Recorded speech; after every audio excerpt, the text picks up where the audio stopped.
I am Vikrant Rajkarsal, motivational speaker, business consultant, life coach. किसी बंदे की जिंदगी में इतनी तकलीफें और उसके बाद भी टारगेट को पूरा करना, या अपने विजन को, अपने मिशन को पूरा करने के लिए जिद, शायद ही आपने कभी देखी हो।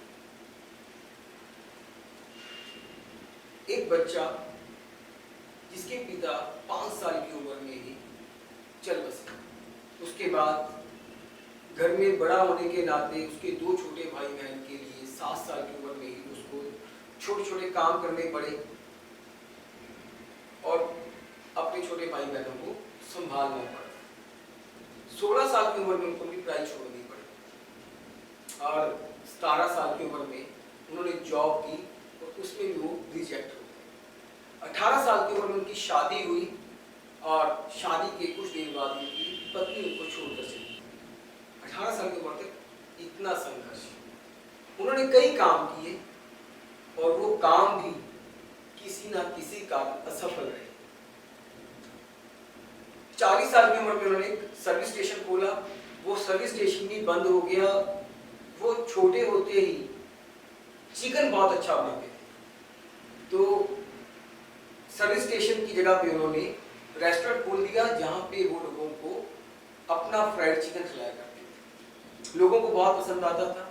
1935 में केंटकी के गवर्नर ने उनका चिकन टेस्ट किया और उन्हें कर्नल की उपाधि दी।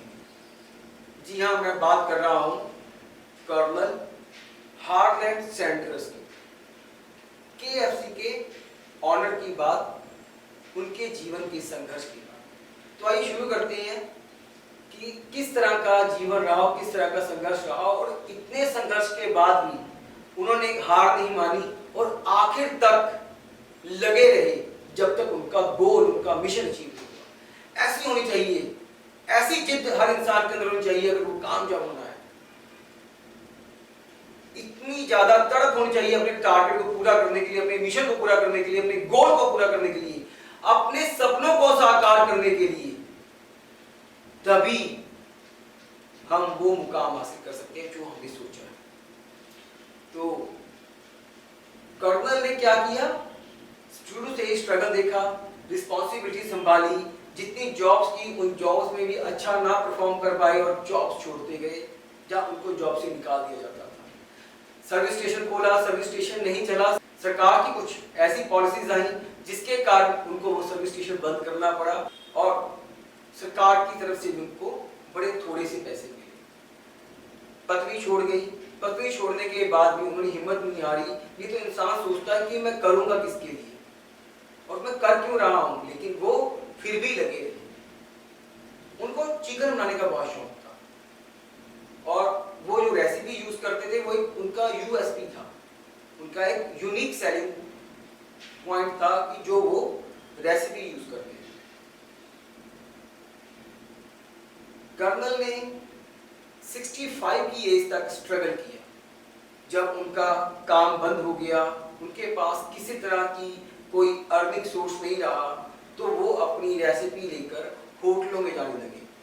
वो अपनी गाड़ी में प्रेशर कुकर रख लेते थे और प्रेशर कुकर लेकर उन होटल मालिकों को चिकन बना के खिलाया करते थे और अगर उनको अच्छा लगता था तो कुछ देर उनके ग्राहकों को भी बना के खिलाते थे। उनकी ये रेसिपी 1009 बार रिजेक्ट हुई, मतलब कि उनको 1009 रेस्टोरेंट मालिकों ने रिजेक्ट किया उनकी रेसिपी खरीदने के लिए। आखिर में उनको एक इन्वेस्टर मिल ही गया और तब उनकी एज थी 65। थोड़ा सोचिए, यहाँ पे अगर हम 2, 3, 4 बार किसी काम में फेल होते हैं तो उस काम को छोड़ देते हैं। अगर हम किसी काम को पिछले 5 साल से कर रहे हैं, उसमें सफल नहीं होते ना, उसको बंद कर देते हैं। कई लोग तो 6 महीने में बंद कर देते हैं। मतलब उनका विजन क्लियर नहीं है, उनको सिर्फ अमीर बनना है, लेकिन कैसे बनना है ये नहीं पता क्योंकि उनका विजन गोल नहीं क्लियर। लेकिन मिस्टर कर्नल का विजन और मिशन क्लियर था। वो जानते थे उनके पास कौन से ऐसा गुण है जिसके जरिए वो अपनी इस रेसिपी को बेच सकते हैं और अपना नाम आगे बढ़ा सकते हैं। स्ट्रगल की कहानी ऐसी कि 65 की एज तक भटकते ही रहे अपने टारगेट को लेकर, अपने विजन को लेकर। और जहां 65 की एज में ज्यादातर लोग रिटायर होकर घर में आराम करने लग जाते हैं कि अब मैंने बहुत काम कर लिया, मैंने आराम करना है। लेकिन इस इंसान ने आराम नहीं किया, भागता रहा। एंड 1965 में इनकी 600 ब्रांचें खुल चुकी थी पूरे वर्ल्ड में, KFC के नाम से, केंटकी फ्राइड चिकन, जो हम आज बड़े टेस्ट के साथ खाते हैं। जब KFC को पसंद करते हैं, हम वहां पर जाकर खाना पसंद करते हैं। तो ये थी कहानी KFC के owner Colonel Harland Sanders. Colonel Harland Sanders ने अपनी लाइफ में एंड तक स्ट्रगल किया, मेहनत की, हार नहीं मानी, बेशक उनके साथ कोई था कोई नहीं था। तो क्या आपको लगता है कि यहाँ पे उनको लोगों ने एप्रिशिएट किया होगा? नहीं, लोगों ने उन्हें मूर्ख, जिद्दी, बेवकूफ, बहुत सारी चीजों से पुकारा होगा, बुलाया होगा। लेकिन उन्होंने बिना किसी चीज की परवाह किए आगे बढ़ते गए और सिर्फ अपने विजन के ऊपर, गोल के ऊपर फोकस किया।